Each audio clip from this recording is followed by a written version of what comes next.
Gente querida do meu coração, a paz. Quero ler com vocês Romanos capítulo 8. Nós vamos continuar a nossa leitura desse, que é um dos melhores capítulos da Bíblia. E eu terminando Romanos capítulo 8, eu vou para 2 Coríntios 5, tá bom? Segunda-feira, preste atenção, segunda-feira, né? Eu vou fazer um ao vivo muito legal sobre Abraão. Não percam, você vai aprender muito. Nós estamos aqui a partir do verso 22. Vamos lá? Porque nós sabemos que toda a criação geme e está juntamente com dores de parto até agora. Esse geme aqui é de sofrimento, tá? É um gemer de dor. A criação ela geme no sentido, né, ele está concluindo um raciocínio dos versos anteriores, que a gente já falou sobre ele no último ao vivo, que deu treta, sobre a questão da fator Melquisedeque, o milênio, foi legal. O Igor perguntou se você não vai orar antes. Eu já orei, na verdade eu orei antes de começar. E ele está falando aqui sobre não vou falar um desespero, porque desespero parece um sentimento humano, né? Mas a expectativa que a natureza tem, a própria criação tem, que os filhos de Deus sejam manifestados, para que ela fique livre da morte, né? Porque a natureza não era para ter morte. O Éden é perfeito, foi o pecado que trouxe a morte. E a própria natureza hoje se vê escrava da morte por causa do pecado do homem. Então o pecado sendo aniquilado com a manifestação dos filhos de Deus, a própria natureza também fica livre da morte. Então ele está falando isso, que a natureza geme esperando algo de bom que ela sabe que vai acontecer. Então isso aqui está muito linkado com 2 Coríntios capítulo 5, quando ele fala que nós que estamos neste... Eu vou abrir aqui porque eu quero que vocês aprendam a Bíblia, né? Eu não vou passar muito rápido. Aqui, ó. Olha exatamente isso. Nós sabemos que se a nossa casa terrestre deste tabernáculo se desfizer, o que é casa terrestre deste tabernáculo? Vamos pro desenho para você não esquecer. Casa é igual a habitação. Isso é casa, né? Casa, ele está falando que é o lugar onde você mora. Nossa, Deus, como grande. 25, tá bom. Casa é o lugar onde você mora. Então ele está falando sobre a casa terrestre. Então é a casa aqui dessa terra. Puxa vida, o negócio não me ajuda, né? Por que ele está falando da casa aqui dessa terra? Porque existe uma casa celestial, que é o nosso corpo glorioso. Então é interessante porque ele traz aqui uma noção de quem é você, o eu. Quando a gente fala eu vou desenhar aqui, por exemplo, eu, tá? Ó, aqui é o Dani, tô com trombose na perna, misericórdia, mas amém. Nossa, Deus. Aqui estou eu. A gente tem o costume de fazer igual eu tô falando agora. Você trata, esse aqui sou eu, esse sou eu. Não, este não sou eu. Existe um corpo, cuspi sem querer, um corpo que está acima do eu. Eu habito num corpo, eu não sou um corpo. Nós habitamos num corpo, parece discurso feminista. Eu não sou um corpo. Não, mas realmente nós não somos um corpo. Nós somos uma alma que está dentro desse corpo. Então o que ele está falando é o seguinte, que existe uma habitação terrena que será desfeita um dia. Essa habitação terrena não somos nós. Então o que ele está falando? Se a nossa casa terrestre deste tabernáculo se desfizer, temos de Deus um edifício, uma casa não feita por mãos, eterna no céu. Então ele está prometendo que existirá um outro invólucro, uma outra casa. Jesus Cristo do céu. É muito difícil desenhar com o mouse. Uma outra casa, onde nós, esse ser interior, que somos nós, esse ser será transferido para outra habitação, que é a nossa habitação celestial. Então ele diz que nós, quando ele fala assim, nós gememos, ele está falando desse cara aqui, que é a nossa alma. A nossa alma geme desejando ser revestidos da habitação, que é do céu. Tá entendendo? Tá vendo aqui que legal? Então, na verdade, esse corpo que você tem hoje, ele vai ser desfeito. Graças a Deus. Sabe essa gordurinha localizada que você odeia? Não vai ter. Sabe esse dentinho torto que você detesta? Não vai ter. Sabe esse zóio esbugalhado que você tem? Não vai ter. Sabe você, moça, que sofre com seu peito caído? Não vai ter mais. Olha que benção, gente. Graças a Deus. Só lembrando que muita coisa que você sofre Não é porque Deus não te fez de uma forma perfeita. Deus fez você sim de uma forma maravilhosa. Isso está no Salmo 139. O problema é que você fica tentando se adaptar ao maldito padrãozinho da sociedade. E por isso que dá tristeza. Mas esse é um assunto para outro dia. Então ele fala sobre esse gemer. Esse gemer no sentido de desejar que algo prometido chegue. É diferente. Eu quero falar hoje sobre expectativa, sobre uma esperança, né? Vou começar aqui, isso é só a introdução. Só que ele está falando de uma expectativa de algo que nós sabemos que vai acontecer. O que é muito difícil é esperar quando a gente não sabe o que vai acontecer. Então, a esperança nas coisas da terra trazem uma tristeza que você fica deprimido. Quando você fica esperando de você mesmo, você vai ficar extremamente depressivo. Se você ficar esperando das coisas, você vai ficar deprimido. E se você esperar das pessoas, você fica desapontado.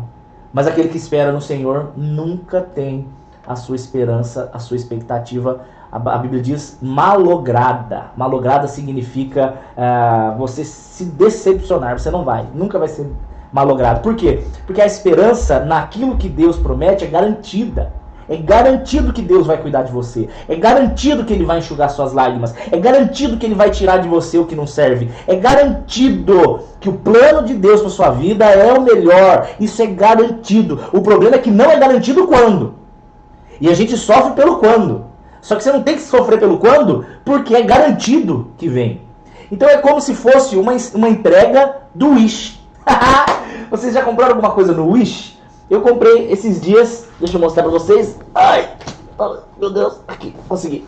Isso aqui é uma capinha de celular que já guarda os cartões. E o celular ele gruda aqui. Me falaram que isso é coisa de velho. Se é coisa de velho eu não sei, mas é extremamente útil. Porque antes eu usava um celular e uma carteira. Agora eu uso só uma. Enfim, ganhei espaço. Ganhei menos volume para ficar carregando na calça jeans. Aí o que acontece? Eu pedi isso aqui dia 4 de abril. Chegou essa semana, então demorou 3 meses. O que é interessante? Eu não sabia quando ia chegar. Porque se eu olhasse lá no site, estava dizendo, saiu da China dia 20 de abril. E depois não deu mais notícia nenhuma. Então eu sabia que vinha, mas eu não sabia quando. Então as coisas de Deus são assim. As coisas de Deus você não sabe quando vem. Mas você sabe que vem. O cuidado de Deus, você não sabe quando vai acontecer. Quando eu digo que o cuidado é a expectativa que você tem naquilo que Ele vai fazer na sua vida. Você não sabe quando que vem, mas você sabe que vem. Então vale a pena esperar no Senhor, porque mesmo quando parece que Ele está demorando, é porque, gente, para Deus fazer algo na sua vida, não é simplesmente derramar na sua vida o que Ele quer que aconteça. Deus muitas vezes, cara, que palavra é essa? Meu Deus, isso é uma revelação do céu. A bênção do Senhor não se limita a você. Então quando Deus quer abençoar você, Ele não quer simplesmente abençoar você. Ele abençoa você para que você seja de alguma forma um agente transformador do seu ambiente. Então olha isso aqui, vamos lá para o desenho de novo. Hoje eu quero ser muito didático, porque eu quero que vocês não se esqueçam. Então tá aqui, você tá aqui de novo, tá? Você tá aqui. Tá ficando cada vez mais fofinho. Aí o Senhor Jesus, Ele quer derramar em você uma bênção. Ele quer derramar de alguma forma algo precioso na sua vida. Colocar esse precioso como esse... Quem tá no Instagram não tá entendendo porque no Facebook eu faço desenhinhos, tá? O Studio OBS, ele me permite colocar um paintbrush aqui, só que não aparece pro Instagram, só pro Face. Se você quiser ver, depois você pode ver no YouTube, tá? Então o que acontece? Quando Deus derrama uma bênção em você, essa bênção não fica contida. Ela ilumina, ela irradia. Então o que acontece? A bênção do Senhor na sua vida vai, de alguma forma, influenciar quem está do seu lado. Para que essa pessoa, vendo o que Deus faz na sua vida, ela seja tocada pela luz de Cristo que está emanando de você. Jesus diz isso quando Ele fala que a vossa luz brilhe diante dos homens, para que eles vejam as suas boas obras e para que eles glorifiquem ao Pai que está no céu. Então o que Deus faz na sua vida, você deve testemunhar. Davi fala isso no Salmo 9. Ele fala, Senhor, contarei ao mundo sobre as tuas maravilhas, sobre o que o Senhor faz na minha vida, para que as pessoas vejam como o Senhor é bom, para que as pessoas vejam que o Senhor cuida dos filhos. Eu não estou falando aqui para você ser aquele insuportável que fica, olha, comprei um carro novo, olha, não estou falando isso, eu estou falando de coisas mais palpáveis, do sentido assim, Senhor, olha, eu era muito triste e o Senhor me traz alegria. Olha, eu estava com problemas graves de desespero e ansiedade, e o Senhor me trouxe a paz que eu tanto queria. Eu esperei no Senhor. Eu vou falar de mim agora, fiquei 2 anos e meio sem encostar numa menina, até que o Senhor me apresentou a Elinéia. Foram 2 anos e meio, quase 2 anos e meio, foi um pouco menos que isso. Orando, esperando e andando com ele, e passando vontade, e mordendo o volante do carro, e dando cabeçada na parede de fogo interno. Porque você sabe, testosterona não converte. Tinha dia que eu tava tão desesperado que se eu cuspisse no chão, crescia uma planta de feijão, de tanto hormônio no cuspe. Isso não existe, isso é uma piada, mas não é fácil as coisas de Deus. O esperar, né? O aguardar, a expectativa daquilo que Deus tem. Mas o garantido é que Deus tem.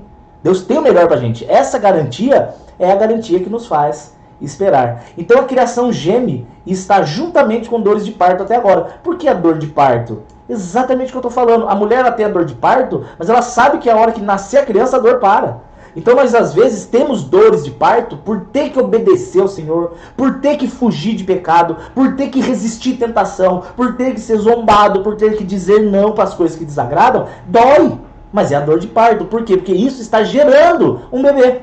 E que bebê é esse? É a vontade plena do Senhor na vida dos filhos. Então, na verdade, cara, quando você passa por esse tempo de dor, pela obediência e pela esperança, quando eu digo esperança aqui, é o ato de esperar, você está tendo dores de parto que estão gerando uma criança. E essa criança é a bênção do Senhor na sua vida. Olha que revelação, cara. Quando você às vezes acha que está demorando, é porque Deus está preparando todo o ambiente. Olha, cara, que legal. Você vai ver no verso 28, a gente vai chegar lá, dizendo que todas as coisas cooperam para o bem dos que amam a Deus.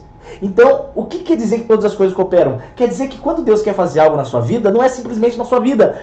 Ele prepara todo o ambiente para que todas as coisas cooperem para o bem. Então você fala, pai, está demorando. Não está demorando. Deus está caprichando nos arredores.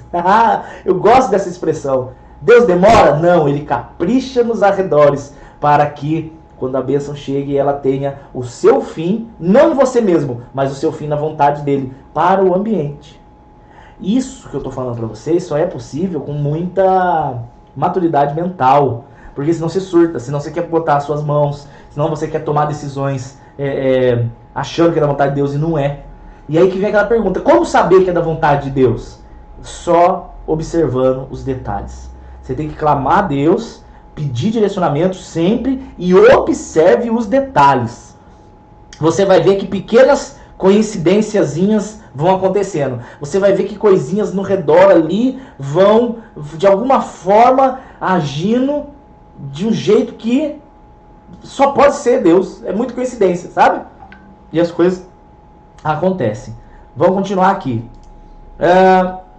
E não só ela, não só a criação. Isso aqui é uma continuação, né, do que ele disse no verso 22. Não é só ela, a criação, mas nós também gememos. Nós que temos as primícias do Espírito, também gememos em nós mesmos, esperando a adoção. Qual adoção? A saber, a redenção do nosso corpo. Paulo ele explica qual adoção é essa, porque a adoção na cruz já foi feita. Deus já te adotou como filho. Nossa, gente, tá todo mundo da IFA aqui, que legal. Saudade de vocês são muito queridos, de verdade. Só falta o Hugo. Cadê aquele gordão lá? Hugo, meu parceiro sertanejo. Também gememos em nós mesmos, esperando a adoção. Mas aqui ele está falando da adoção, redenção do corpo. Ou seja, arrebatamento. Tá? Aqui ele está falando sobre o arrebatamento. Olha só que interessante. Porque em esperança fomos salvos. Nós fomos salvos sem termos visto Jesus, sem termos visto a salvação. Então nós fomos salvos pela fé numa esperança. É como se fossem as dores de parto. Nós temos ali a dor de parto, o bebê ainda não nasceu, mas a gente já crê no bebê. Esse bebê é uma figura do que Deus tem para sua vida. São várias áreas. Nesse ponto em específico, Paulo está falando sobre o arrebatamento. Então ele está falando, eu fui salvo pela fé numa esperança. Qual a esperança? A de que a minha dor nessa vida, ou seja, os sofrimentos que nós passamos, as aflições que nós passamos, que são várias. né? O fato de sermos filhos não nos livra de aflição. Tem briga no casório, tem problema no trabalho, tem doença na família, tem perseguição onde você mora, tem problema no condomínio. Aqui eu tô passando uma semana muito difícil aqui porque eu durmo tarde. Eu fico todas as noites respondendo e-mail. Todas as noites. Gente, é enxugar gelo. Não tô reclamando, tá? É só um desabafo com vocês. Porque você cuida de uma pessoa, daqui a pouco vem outra com o mesmo problema. É impressionante. Mas aí eu durmo tarde. E o que acontece? Tem 2 apartamentos fazendo reforma. Aí chega 7, 8 horas da manhã, 7 horas não pode, 8 horas da manhã começa a britadeira, em cima e embaixo. Olha, esse dia eu tava dormindo, eu sonhei que era o diabo metralhando minha cabeça. Quando eu acordei era britadeira. Então, essas aflições existem e fazem parte desse mundo. Então Paulo fala, cara, não é pela recompensa agora. Ainda que Deus cuide de nós agora, mas não é pela recompensa agora, é pelo que está vindo. É o bebê que está nascendo. E aí ele fala, só que aí, olha que interessante, olha o que ele fala. Mas esperança que se vê não é esperança. Por quê? O que alguém vê, como esperará? Então olha que interessante essa expressão, Jesus Cristo, essa expressão, né, de apóstolo Paulo. Como que eu vou ter esperança naquilo que eu vejo? E Deus se agrada com esperança. Esperança é algo que Deus gosta. Parece que Deus gosta de nos fazer esperar na marra. Porque, na verdade, Deus quer que você aprenda a depender dEle. Essa é a verdade. Olha, cara do céu, que coisa incrível. Meu Deus, que mulher linda. Jesus Cristo. Hebreus capítulo 10, verso 35. Diz assim: não rejeitem, atenção, não rejeitem, pois, a vossa confiança, pois tem um grande e avultado galardão. Galardão é a recompensa celestial, eu já falei sobre isso nas primeiras aulinhas de Romanos, não vou falar de novo. Por quê?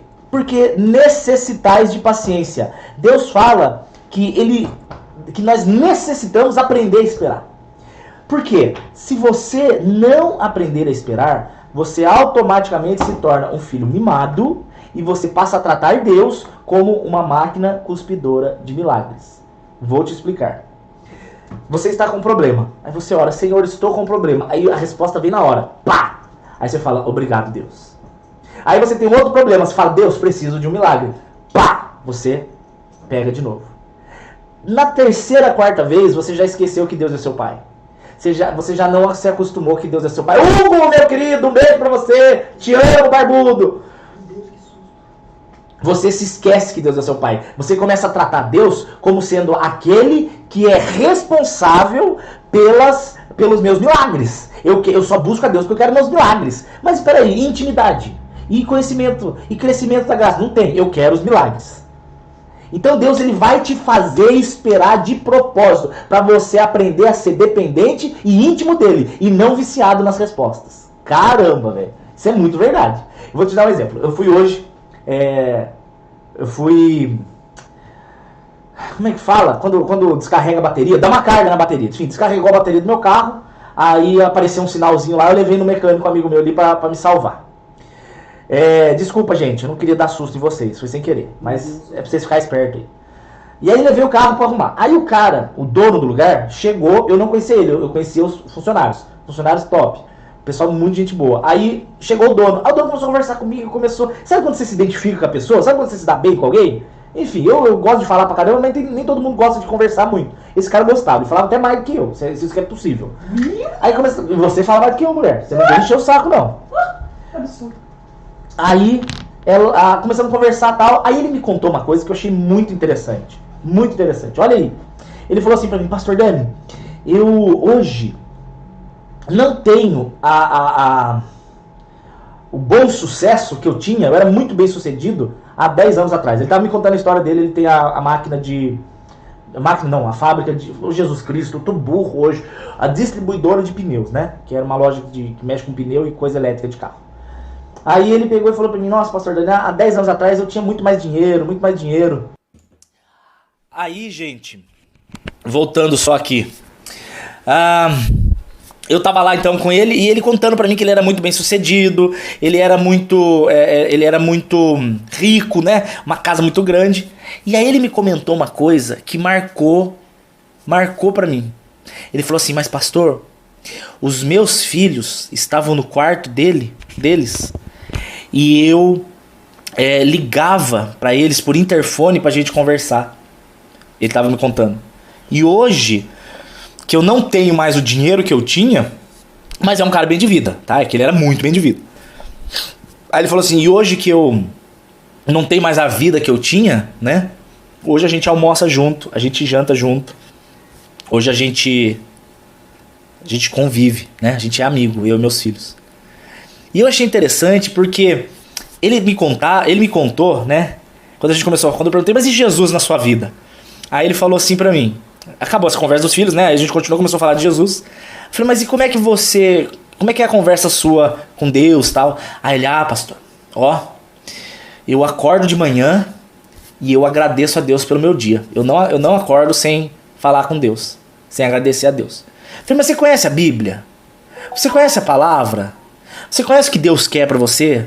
Você convive em comunidade? Você tem amigos da igreja? Vocês estudam a Bíblia? Ele falou: não. Eu falei: então, meu querido, você tá tendo com Deus o mesmo relacionamento que o seu filho tinha com você antes, pelo interfone. Você só fala com ele quando você precisa. Você só fala com ele rapidamente, uma conversa distante, mas você não convive com ele. Ele parou, ele olhou, ele falou assim: você tem razão. Então é interessante porque é uma pessoa que ela está acostumada com um Deus que ele só é necessário para alguns momentos.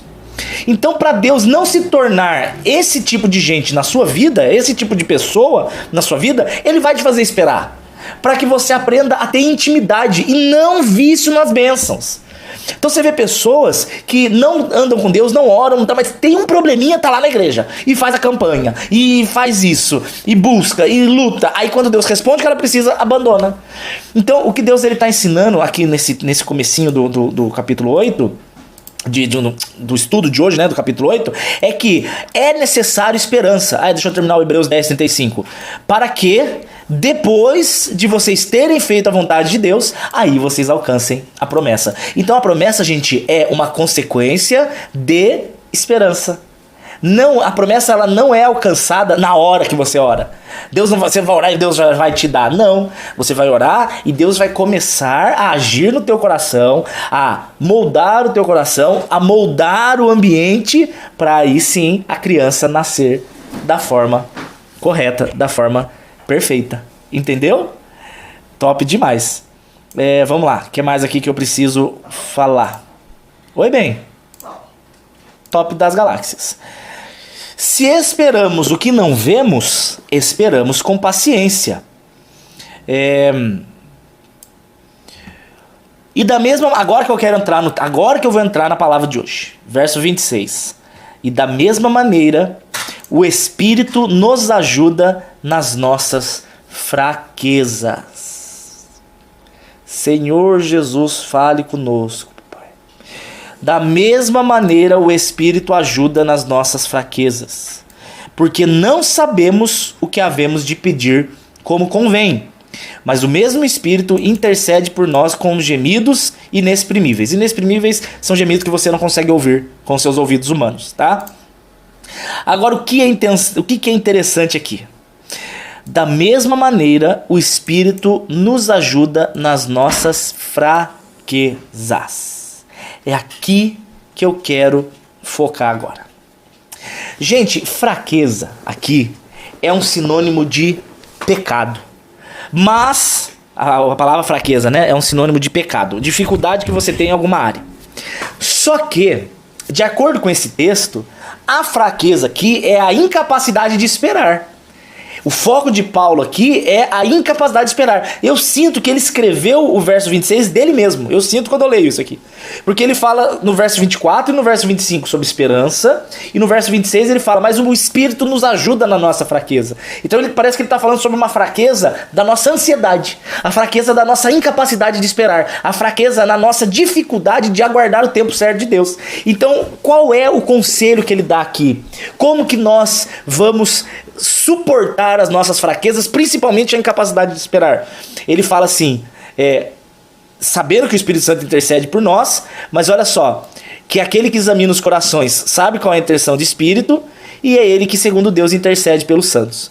Primeiro ponto, você tem intimidade com o Espírito Santo. Você sabe que ele ora por você, que ele sabe qual é a intenção do seu coração. Quando ele fala aqui, aquele que examina os corações, eu sempre digo isso é uma notícia linda e terrível.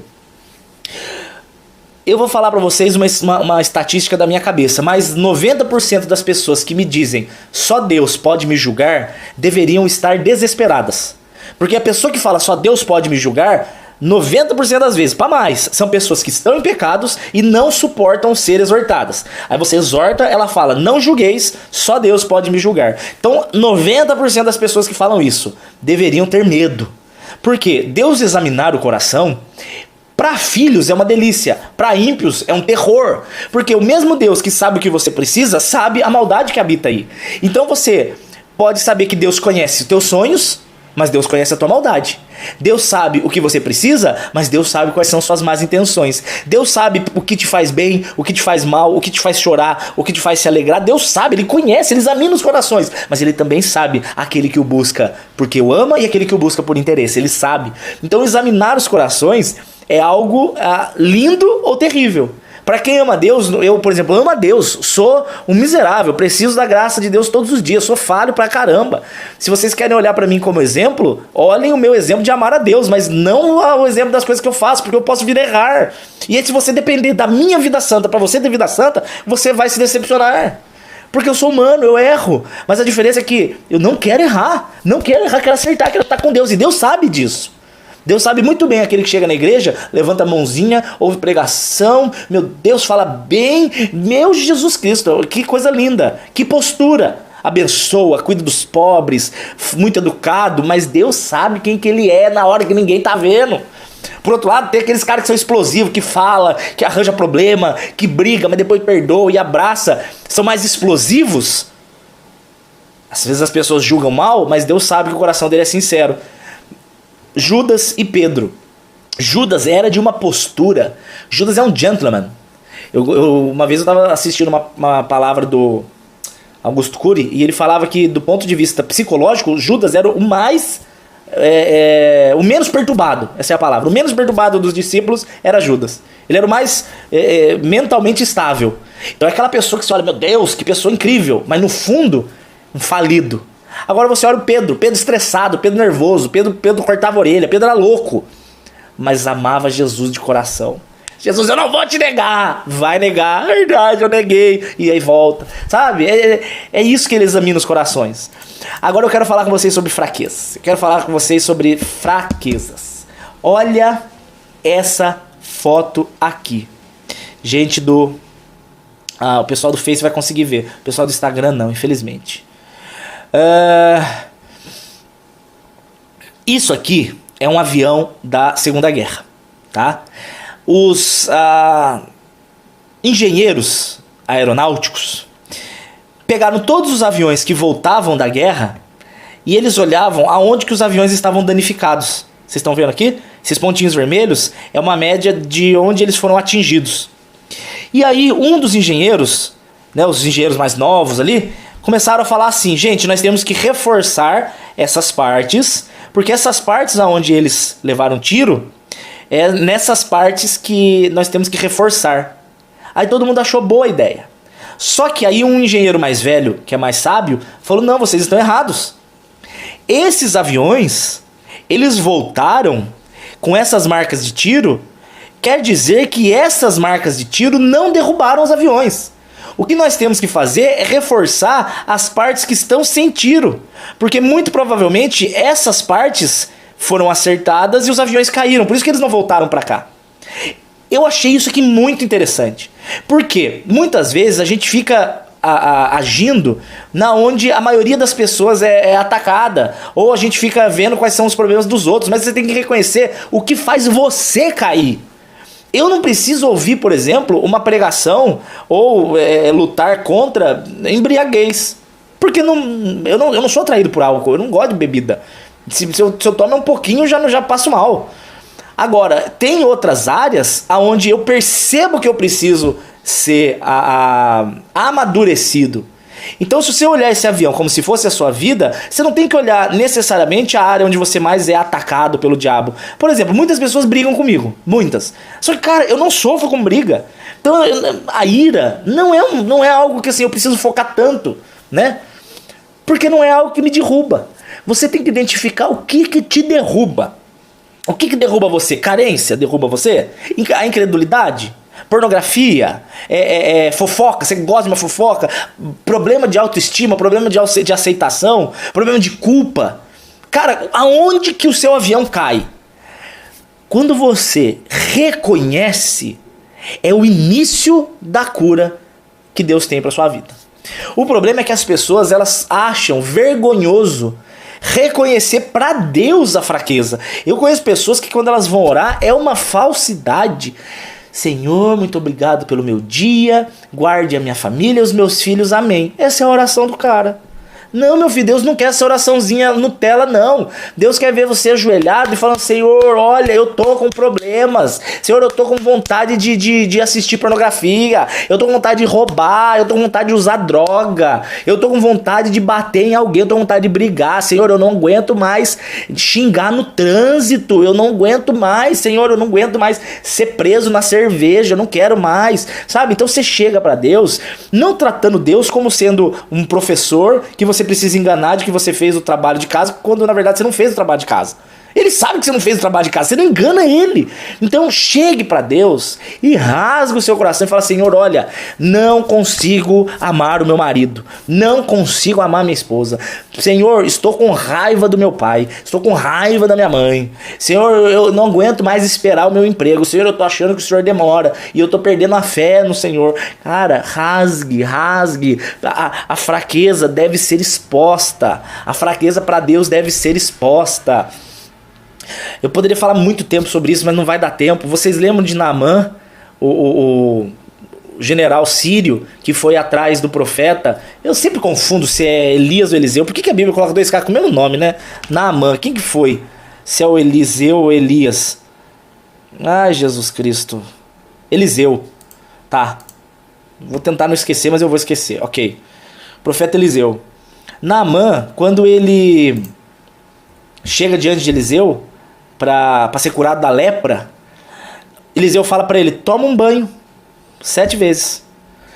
Sabe o que é interessante disso? Ele poderia ter falado qualquer coisa para Naamã. Cara, ora, Deus vai te curar. Enfim, qualquer coisa. Sabe por que ele fez Naamã tomar um banho? Porque Naamã estava cheio de soldados. E Naamã, ele era general da Síria. Naamã tinha uma armadura. Naamã tinha medalhas, Naamã tinha pompa, Naamã tinha reconhecimento, Naamã era um cara aprovado pela sociedade. Só que por dentro de Naamã ele era leproso. Então, para ele ser curado da lepra, o que Deus fez? Fez ele se expor. Não é porque Deus quer te envergonhar, mas é porque Deus quer mostrar para você que se você não trouxer à tona e reconhecer a sua dependência, você nunca vai saber que foi Deus que fez. Então Naamã, ele chega diante do rio e ele arranca aquela armadura. Quando ele arranca aquela armadura, as pessoas veem a lepra dele e falam, meu Deus, o general do exército, o top, o nosso must, não sei se ainda existe essa palavra, era leproso. E a galera vê. E aí Naamã se expõe e fala, gente, é o seguinte, eu não sou tudo aquilo que eu pensava, eu não sou o cara tão fenomenal quanto eu achava. Eu preciso de ajuda, eu preciso de Jesus. Deus rejeita o soberbo, mas Deus dá graça aos humildes. E aí quando Naamã abre o seu problema, quando Naamã reconhece o seu problema, aí a água vem e a água lava ele, e aquele lavar é uma figura do lavar regenerador e restaurador do Espírito Santo, de Tito capítulo 3, verso 5. E aí a lepra dele é curada. Quando ele reconheceu diante de Deus que ele era um leproso, começou a cura dele. Então, o interessante é que, se você quer ser curado da sua fraqueza, você primeiro precisa, diante de Deus, reconhecer a sua fraqueza e não cair na grande armadilha do diabo, que é fazer você não reconhecer, mas justificar. Então você tem lá o seu problema, você tem a sua dificuldade e ao invés de você falar, cara, eu tenho dificuldade, eu tenho essa dificuldade, eu preciso de ajuda, você não faz isso. Você faz o quê? Você culpa os outros. Ah, eu sou briguento porque minha mulher me estressa. Ah, eu tenho problema com bebida porque o meu trabalho estressa e eu preciso beber pra descansar. Ah, eu tenho problema com pornografia porque minha esposa não me dá atenção, meu marido não me dá atenção. Ah, eu fico muito carente, preciso descarregar nas atividades pornográficas da internet. Ah, não, eu tenho um problema de ira. Sabe por quê? Porque eu não sei ser diferente. Eu não sei fazer, eu sou assim, eu nasci assim. Cara, eu nasci assim. Não, Anta, você não nasceu assim. Você nasceu de novo em Cristo Jesus. Então você não tem que aceitar o seu erro. Entendeu? Aceitar o erro é você colocar de volta a armadura de Naamã. Naamã colocar, ah não, mas eu nasci leproso, e bota a armadura. Não vai ser curado, velho. Não vai ser curado. Então, entenda de uma vez por todas, a sua salvação é um problema seu, velho. Você vai colocar a tua salvação, a responsabilidade na sua salvação nos outros. Imagina, gente, a Elinéia é minha esposa que eu amo de todo o meu coração, pra sempre. Agora, se ela fosse uma esposa horrorosa, nem por isso justificaria eu não ser um grande homem de Deus. Por quê? Porque ela não me salva. Ela não é o agente salvador da minha vida. A minha salvação, minha intimidade com Jesus não passa por ela. Sabe? A gente às vezes transforma os nossos parentes em santos católicos. Porque tem católico que acha que para chegar em Jesus precisa passar pelos outros, né? Isso é muito coisa, por exemplo, de um bandista. Que ele precisa ter o guia para chegar a Deus. Sendo que na verdade Deus me dá livre acesso, né? Aí, hoje em dia eu vejo as pessoas fazendo isso com outras pessoas. Então eles, para chegar a Deus eu preciso de um fulano me trate bem. Eu preciso que o pastor ore por mim. Eu preciso que o pastor cuide de mim. Porque se o pastor não ligar pra mim, eu não vou mais na igreja. Eu perco a minha comunhão com Deus. Ah, vai plantar batata, velho. Intimidade com Deus é individual, é você. Se você não tá buscando a Deus, se acerte agora. E para com essa justificativa idiota de colocar a culpa nos outros. Ai, mas é porque meu pai não me leva pra igreja. Meu filho, ajoelha no teu quarto. Ai, mas a minha esposa não me ajuda. Ore por ela. Ela vai ser o seu maior ministério. Ai, o meu marido não me ajuda. Ore por ele. Ele vai ser o seu maior ministério. Mas nem por isso a gente para, velho. Que raiva. E por falar em casal aqui, eu quero falar uma coisa de casais pra vocês. Agora eu vou arregaçar com vocês. O meu maior ministério é a Elinéia. E tem uma coisa que me irrita. Que é quando um marido descobre um problema da esposa, ou uma esposa descobre um problema do marido e não trata como se o problema fosse seu. Isso é maldade. Você está sendo um péssimo marido e esposa. Olha só que interessante isso aqui. Vamos ler o que a palavra fala. Efésios, capítulo 5. Olha isso aqui. Olha isso aqui. Olha isso aqui. Assim, os maridos devem amar as suas mulheres como quem ama o próprio corpo. Isso aqui vale pra mulher também, ok? Isso aqui fica subentendido o oposto. Eu tenho que amar a Elinéia como se eu amasse o meu próprio corpo. E a Elinéia tem que me amar como se eu amasse o próprio corpo dela. Por quê? Porque ninguém odiou a sua própria carne. Antes a alimenta e sustenta, como também o Senhor é a igreja. Vou te dar um exemplo. Eu recebo muito e-mail, principalmente de área pornográfica, nossa, muitos, sobre esposas que descobriram alguma coisa do marido. Eu recebi também de maridos que descobriram coisa sobre esposa, normal. Só que imagina que eu descubra que Eliné tem uma dificuldade. Eliné tem um problema. Qual problema você tem, Eliné? Fala um aí. Gula, tá, não é, mas que tem. Aí eu descubro que Eliné tá com problema com gula, tá? Ou no meu caso, problema com ira. Vou falar de mim que é mais fácil, né? Ira, nossa, quero vontade de brigar, vontade de matar, vontade de... Não pode falar torto que eu quero socar a cara e afundar o globo ocular pra nuca. Aí a Elinéia descobre esse problema meu. O que eu vejo maridos e esposas fazendo? Usando aquele problema do cônjuge para massacrá-lo e diminuir, falando assim, você não é homem de Deus, você não é mulher de Deus. Cara, e se fosse o contrário? Se a Elinéia é o meu próprio corpo, quando você descobre um problema em você mesmo, você não quer condenar você pro inferno. Mas quando você descobre no outro, você quer condenar o outro pro inferno. Isso aí é desonestidade. Então, eu tenho uma obrigação com Deus. Eu vou falar agora obrigação porque deveria ser por amor. Mas a Bíblia diz que até que você entenda a graça, a lei serve como aio. Então deveria ser por Amor, mas se você não tem Espírito Santo suficiente pra fazer isso por amor, então faz isso porque é obrigação sua. Você tem a obrigação de cuidar do seu marido e da sua esposa. Se a Elinéia tem alguma falha, se a Elinéia tem alguma dificuldade, se a Elinéia tem alguma luta, essa luta é primeiro minha. Se eu sou falho com a Elinéia, Deus vai cobrar de mim. Se eu não oro pela Elinéia, Deus vai cobrar de mim. Se a Elinéia tá desanimando na caminhada, Deus vai cobrar de mim também. Por quê? Ela, entenda o que eu tô falando, ela não pode cobrar de mim. Porque ela tem que entender que a salvação é individual. Mas Deus vai cobrar de mim, porque eu sou marido dela. E eu tenho que tratar ela como eu trataria melhor até do que o meu próprio corpo. Se você, meu querido, se você tem uma dificuldade com algum pecado, você fale para sua esposa. Ou esposa, você fale para o seu marido. Por quê? Porque eles são os primeiros que devem orar e cuidar de você. Claro que eu estou falando num caso onde os dois são de Jesus. Se você não tem um marido para fazer isso, infelizmente você vai ter que confessar a Deus. Infelizmente. Mas se ele, né, chega para mim e fala, eu tenho um problema em tal área, eu sou o último a apontar e eu sou o primeiro a dar a mão. Não importa o que seja. Não importa o que aconteça. Pode ser problema com droga, pode ser problema com mentira, pode ser problema com pornografia, pode ser problema com ira, pode ser problema com carência. Eu nunca posso chegar pra Elinéia e, por exemplo, ela tá... Vou dar um exemplo. Ela tá muito carentinha num dia. Ela tá precisando de um abraço, ela tá precisando de um beijinho. E eu tô estressado, eu tô nervoso, eu tô aqui nervoso, eu tô muito problema. Aí ela vem, ô marido, não sei o que. Eu falei, agora não. Agora não, porque eu tô estressado. Cara, eu estou errado. Porque ela tá com uma dificuldade, ela expôs pra mim a dificuldade, ela abriu o coração pra mim na dificuldade, e o que eu fiz? Eu enfiei o dedo na ferida da dificuldade. Eu ajudei ela a se fechar ainda mais. Já é difícil pra pessoa expor um problema. Você ainda vai pegar e ao invés de ajudar, você enfia o dedo no problema? Você está sendo um marido de merda. Você está sendo uma esposa de merda. O seu marido e a sua esposa são o seu primeiro ministério. É isso, cara. Agora, eu também posso estender isso para os irmãos na igreja. Se um irmão da igreja... Eu vou falar uma coisa aqui para você.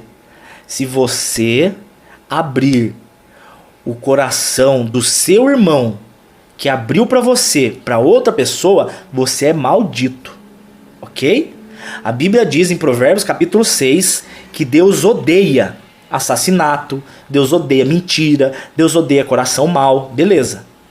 Mas ele abomina quem semeia contenda. Então, vou dar um exemplo. Fui lá na igreja de Uberlândia, porque tem uma galera da igreja de Uberlândia que eu amo assistindo. O Hugo, que é meu parceiro amado, ele chega pra mim. Pastor Dani, tô com um problema. Falo, o que aconteceu? Ele tá acontecendo isso. Aí eu pego a dificuldade que ele contou, eu vou lá e conto pro outro.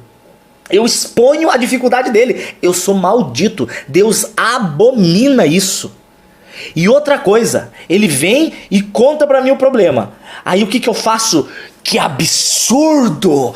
Você é do diabo, você não conhece a Deus. Meu Jesus Cristo, a última coisa que uma pessoa ferida precisa é de outro pé na cabeça da pessoa ferida. Gente, se a pessoa abre a dor dela pra você, ela está pedindo um abraço, ela está pedindo um consolo. Jesus Cristo sempre abraça o pecador que confessa, sempre. Não existe um pecado que Jesus Cristo não perdoe. A blasfêmia contra o Espírito Santo é a incredulidade, ou seja, a pessoa não vai querer ser perdoada. Por isso que ela não tem como ser perdoada se ela não crê que ela é perdoada. Então, blasfêmia contra o Espírito Santo é incredulidade. Não é falar, ai Deus, você é muito lerdo, nossa, blasfemou, não é isso. É você não crer que ele é quem ele diz que é. Então a pessoa vem, reconhece pra você a fraqueza e esperando de você uma ajuda. Nossa, eu vou dar um exemplo pra vocês.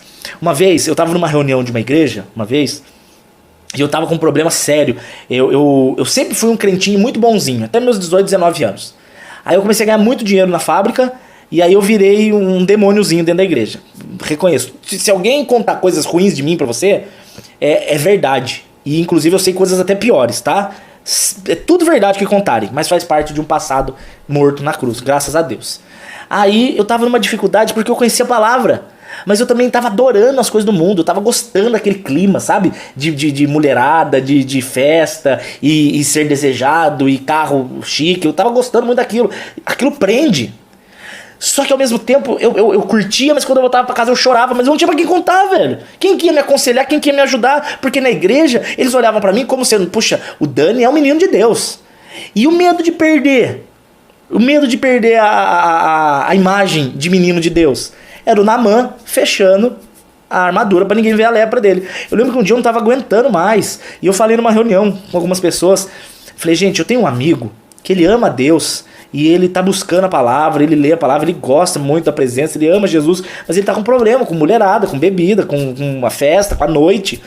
Aí eu comecei a ouvir comentários assim, não conhece a Deus, é um diabo, não sei o quê. Eu falei, meu Deus, eu não sou um diabo, eu só tô precisando de ajuda. Só que eu não tive, eu errei de não chegar e falar, gente, sou eu preciso de ajuda. Então você tem que aprender uma coisa. Primeiro, reconhecer diante de Deus a sua dificuldade. Você tem que reconhecer. Você tem que falar, Deus, eu tenho um problema com carência. Deus, eu tenho um problema com ira. Deus, eu tenho um problema com ganância. Eu tenho um problema com... Eu sou avarento. Não reconhece. Comece a orar reconhecendo. Comece a confessar a Deus. Esse é o primeiro ponto. Segundo ponto, se você é marido e esposa, é um com o outro. Você tem a obrigação de orar pelo seu marido e orar pela sua esposa e cuidar dessa pessoa. Gente, eu quero que Deus receba a Elinéia como a melhor forma possível da Elinéia. E eu sou responsável por fazer a Elinéia ser a melhor forma da Elinéia. Eu sou responsável por isso. Se a Elinéia tá triste, eu tenho que deixar ela feliz. Se a Elinéia tá mal, eu tenho que orar por ela. Se a Elinéia... Cara, eu que tenho, eu não posso. Deus não me deu Elinéia pra pisar nela. Deus não deu Elinéia pra eu tratar ela mal. Eu não posso. Eu tenho que ser luz na vida dela. E o oposto é verdade, ela não pode me deixar mal, ela não pode me tratar mal, ela não pode me desrespeitar, cara. Por quê? Porque é primeiro pra Deus, é primeiro pra Ele. Não é porque ela merece, porque ela pode estar num dia de bruxa, ela pode ter acordado virado no giraia, possessa pelo Beuzebu da TPM. Deus me livre. Você faz um pentagrama de chocolate em volta da cama e não resolve. Isso não justifica que eu trate ela mal. Por quê? Porque não é por ela, é por Deus. É por Deus, é por Jesus. Se eu amo a Jesus, eu tenho que cuidar do meu marido, eu tenho que cuidar da minha esposa. No meu caso, esposa, né? Mas eu tô aqui, eu não tenho marido, não sou gay, mas vocês entenderam o que eu quis dizer. E outro ponto, você ser o amigo que as pessoas não têm. A igreja hoje tem uma carência forte de amigos. Você é igual aquele cara que chegou no culto e falou assim: pastor, estou magoado com a igreja. Eu falei, por que você está magoado? Porque eu fiquei doente e ninguém foi me visitar no hospital. Fiquei uma semana no hospital, ninguém foi me visitar. Está errado. A igreja está errada. Foi um erro. Mas por outro lado, a pergunta pro rapaz foi: tá errado, ok. Mas você, quando você estava sadio, você visitou quantos doentes? Não visitei nenhum. Interessante. Então você tem que ser o amigo que você quer que as pessoas sejam. A mudança que você quer nas pessoas tem que ser primeiro em você. Senão isso é hipocrisia. Você quer alguém para confessar, você quer alguém para orar por você, você quer alguém para aconselhar, você quer alguém de confiança, então você tem que ser o primeiro a ser uma pessoa de confiança. Você tem que ser a pessoa que ouve o problema do outro e pode ser uma coisa absurda. Você não vai escandalizar-se com o problema do seu irmão. Sabe por quê? Porque o pecado não tem limites. Eu aprendi isso com o pastor Glênio. O pastor Glênio conta de uma mulher, que eu vou terminar agora, tem 1 minuto e 20 só. Aí eu vou terminar. O pastor Glênio conta que ele estava no gabinete pastoral e ele recebeu uma senhora que só chorava no culto. Ela não parava de chorar, ela chorava. Todo culto ela chorava. E ele chamou ela para conversar, para saber por que ela estava tão triste. Aí ela falando assim: pastor, eu tô muito triste porque não tem salvação pra mim. Aí ele: por que não tem salvação pra você? Ela: porque meu pecado foi muito grave. E ele: o que você fez? Eu não quero falar, eu não tenho coragem. Então você vê, ela não foi curada porque ela não se abriu. Ela tava naquela fraqueza ainda. Aí ela virou e falou assim: ele: amada, eu tô aqui pra te ajudar. O que houve? Aí ela falou assim: pastor, sabe o que é? Eu vou contar. Há 30 anos atrás, eu fiquei grávida de gêmeos. E a minha família não sabia. E eu peguei uma agulha de crochê e eu enfiei na vagina e matei as 2 crianças furadas com a agulha de crochê. E aí elas abortaram e eu enterrei. Ai, gente, que pena, vai acabar do Instagram. Pera aí que eu vou recomeçar ali pra vocês verem o final dessa história, tá bom? Aí, o que aconteceu? Ela chegou e contou pra ele: eu peguei a agulha de crochê e matei os meus 2 filhos. Só que ela contou isso chorando, desesperada. O pastor comentou que por dentro ele tava quase vomitando. Sabe quando você fica vomitando até de tanto escândalo que você fica, de tanta perplexidade? Só que aí ele olhou pra mulher, a mulher chorando, desesperada, com o peso maldito da condenação do pecado na vida dela. E aí o que houve? Tô com medo de derrubar, né? Pode cair. Linéia pra atrapalhar os ao vivos. Ô, Linéia, eu te amo, Linéia, vou orar por essa dificuldade. Aí ele falando assim que por dentro ele dizia: Senhor, que absurdo. Só que por fora ele olhou e reconheceu a fraqueza dela, a necessidade que ela tinha. Ela sabia do peso do que ela fez. Ela sabia que o que ela fez foi horrível. Ela não precisava de mais alguém dizendo pra ela que o que ela fez é horrível. Ela não precisava de alguém chegando pra ela e chamando ela de assassina dos filhos. Ela não precisava de alguém que acusasse. Ela precisava de um abraço, cara.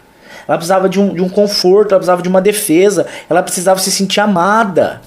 O amor de Deus e o perdão de Deus por nós refletimos esse amor quando nós abraçamos o pecador. Quando você pega alguém que errou e você abraça essa pessoa, você está sendo o abraço de Deus na vida dela de forma terrena. Você está servindo como um abraço de Deus. Então o pastor disse que foi, abraçou ela e falou assim: amada, o que mais você fez? Só isso? Gente, só isso? Matar os filhos é só isso? Mas quando ele diz só isso, é porque ele está comparando com o tamanho do amor que Jesus derramou na cruz. Então quando ele fala é só isso, por quê? Porque perto do amor de Jesus isso não é nada. Então quando ela fala: pastor, como assim só isso? Aí ele falou assim: minha filha, se você soubesse o potencial pecaminoso do seu coração, você poderia ter feito coisas muito piores.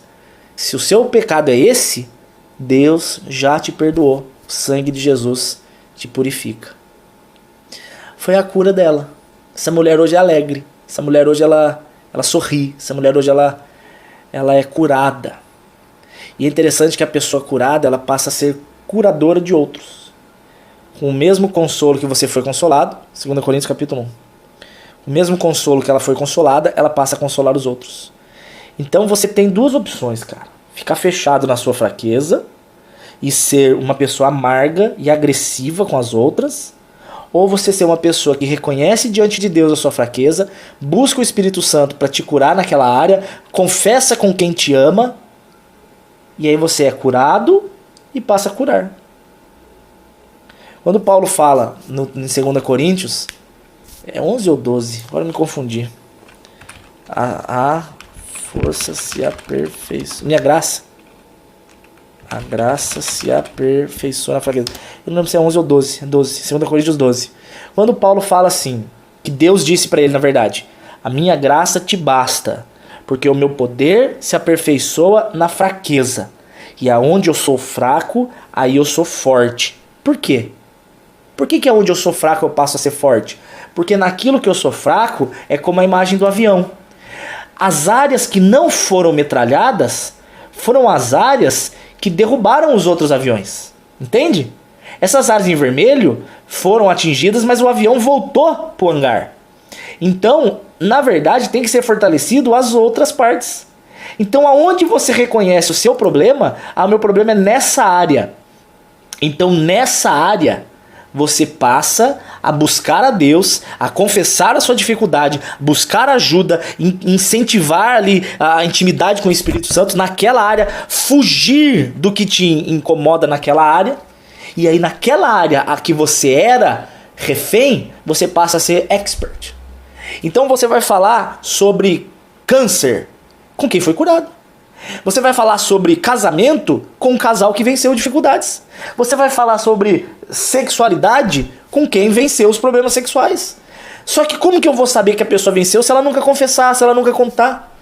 Então assim, quando você vence uma área que era a sua dificuldade, você passa a ser forte naquela área. E não só aquele problema não te incomoda mais, mas você passa a ser usado por Deus naquela área para cuidar quem passa por problemas naquela área do mesmo jeito que você foi curado e cuidado. Entende? Então o problema para Deus não é a sua fraqueza. Deus não tem problema com as fraquezas que você tem. Porque Ele sabe as fraquezas que você tem. O texto de Romanos 8 fala isso, que Ele examina corações e sabe as intenções. Então, você não precisa falar para Deus, você não precisa se preocupar com o julgamento que Deus tem acerca da sua fraqueza. O que incomoda Deus? O que entristece Deus?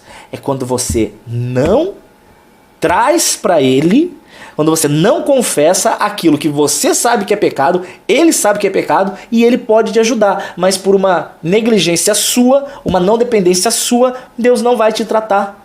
Por quê? Porque Deus ele só responde àqueles que o clamam. Deus ele não invade a vida de ninguém na marra, né? Eis que estou à porta e bato. Apocalipse 3. Isso é um texto para a igreja. Esse texto eu usei muitas vezes para falar sobre Jesus e ímpios. Não, esse texto é Jesus e filhos. Apocalipse 3 é que é a igreja. Apocalipse 3, acho que é 20. Aqui, ó. Estou à porta, estou batendo. Se alguém ouvir a minha voz e abrir a porta, eu entrarei e cearei. Cearei é sinal de intimidade, é jantar junto. E ele comigo. Então hoje, essa palavra que eu estou trazendo para vocês da parte de Deus é uma forma de Deus bater na porta da sua vida. Para que você reconheça o seu erro. Como o pai disse aqui, ó, ela se arrependeu. Sim, aquela mulher, ela sabia que ela matou os filhos e era agressivo e criminoso. Mas ela se arrependeu, ela confessou, ela entendeu o que Jesus derramou sangue por ela, ela vai passar a ser fortalecida naquilo e com certeza, naquilo que ela era fraca, ela passou a ser forte. Ela será uma excelente consoladora daqueles que estão sendo acusados por pecado. Não é verdade? Como a Rafa citou ali, aonde superabundou o pecado, aonde abundou o pecado, superabundou a graça. Então essa mulher será uma excelente consoladora daqueles que estão sendo esmagados pelo peso do pecado. Por quê? Porque ela sabe como é ser livre do peso do pecado. Mas ela só foi livre do peso do pecado porque ela reconheceu a fraqueza que ela tinha a Deus. Amém? Senhor Jesus, muito obrigado pelo ao vivo de hoje. Muito obrigado pelo seu amor. Muito obrigado pelo seu cuidado. Muito obrigado pelo seu carinho. Muito obrigado, Senhor, pela sua palavra. Senhor, queremos reconhecer aqui as nossas fraquezas, Pai. Seja ansiedade, seja ira, seja carência, seja falta de perdão, seja as preocupações, seja, Pai, a incapacidade de ter intimidade contigo, pessoas que não sabem como fazer para ser suas amigas, Pai. Seja problemas de pornografia, problemas sexuais, problemas com bebida, problemas de vícios, Pai, problemas com dinheiro, pessoas viciadas em dinheiro, pessoas gananciosas, pessoas mão de vaca. Senhor, nos ajude a confessar a nossa fraqueza. Nos ajude, Pai, a encontrar alguém para que a gente possa confessar. E nos ajude a sermos essas pessoas, essas pessoas que consolam. Pessoas confiáveis. Pai, queremos fazer aqui um voto de não, em nome de Jesus, não denunciar o pecado do nosso irmão que confessou para a gente. Se o nosso irmão confessou para nós, que nós sejamos um túmulo, Pai. Que a nossa boca não seja maldita de expor o problema dos nossos irmãos. Que nós não sejamos, Pai, assassinos de emocional alheio. Que nós não tratemos o pecador com a maldade, Pai, como aqueles que queriam apedrejar a adúltera. Que nós não sejamos os que apedrejam, mas aqueles que esticam a mão. Falam, vem, vamos juntos, Jesus Cristo tem solução para a sua vida. Do mesmo modo que queremos ser perdoados, do mesmo modo que queremos ser consolados, do mesmo modo que queremos ser amados, devemos perdoar, amar e consolar. Caso contrário, nossa vida cristã é um discursinho superficial. Em nome de Jesus. Em nome de Jesus.